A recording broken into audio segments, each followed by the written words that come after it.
was fought between the English on the one side and Mir Qasim, Shah Alam II and Shuja'ud-Dawla on the other.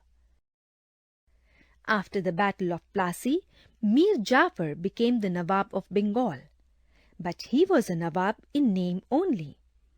He was a mere puppet in the hands of the English. His treasury was soon emptied by the demands of the company's officials.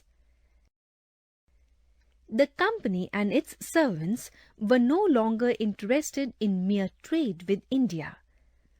They wanted to use their control over the Nawab of Bengal to drain the wealth of the province. Mir Jafar could not meet the demands of the company and its officials.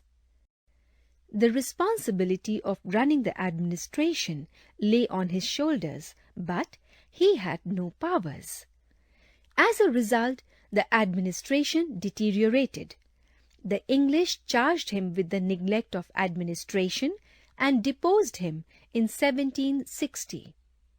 His son-in-law, Mir Qasim, was made the Nawab of Bengal. He rewarded the company by granting it the zamindari of the districts of Burdwan, Midnapur and Chittagong. He was an able, efficient and strong ruler, determined to free himself from the foreign control. He improved both the financial condition of the kingdom and administration and raised a modern and disciplined army. All this was not to the liking of the English. The English merchants carried on private trade without any duties. They began to abuse this privilege. They sold their permits to the Indian merchants, who also began to carry duty-free trade. The Nawab abolished all the duties and deprived the English of the illegal profit. This enraged the company.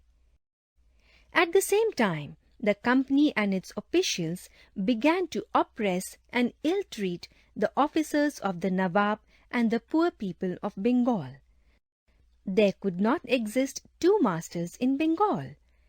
Mir Qasim was defeated in a series of battles in 1763 and fled to Awadh. He formed an alliance with Shuja'ud-Dawla, the Nawab of Awadh, and Shah Alam II, the Mughal emperor.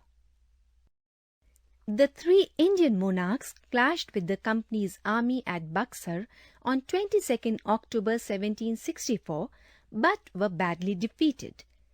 Mir Qasim fled away and was never heard of again.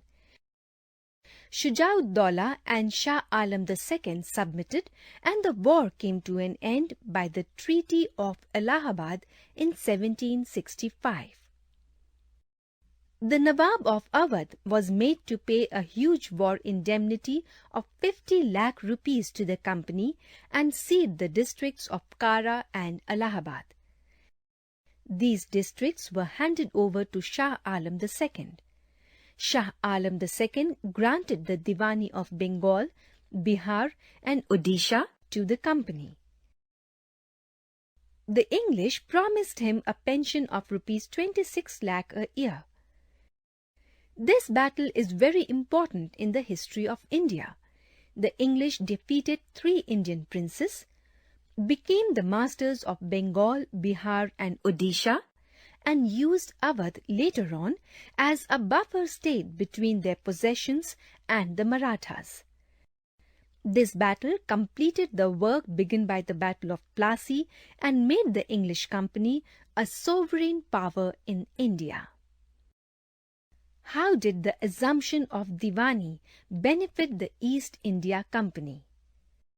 The grant of Diwani of Bengal, Bihar and Odisha to the East India Company by the Mughal Emperor Shah Alam II greatly benefited it.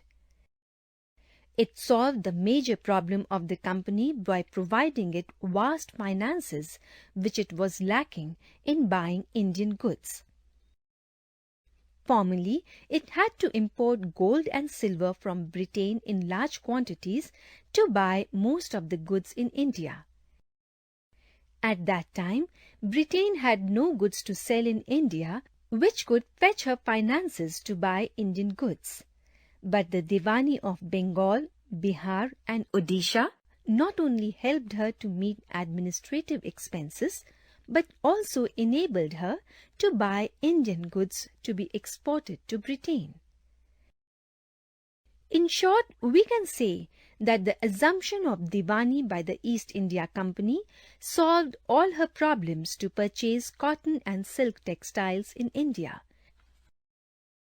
to bear the expenses of the administrative setups, to maintain the troops and to carry on her various building activities in India, like building the company port and offices at Calcutta.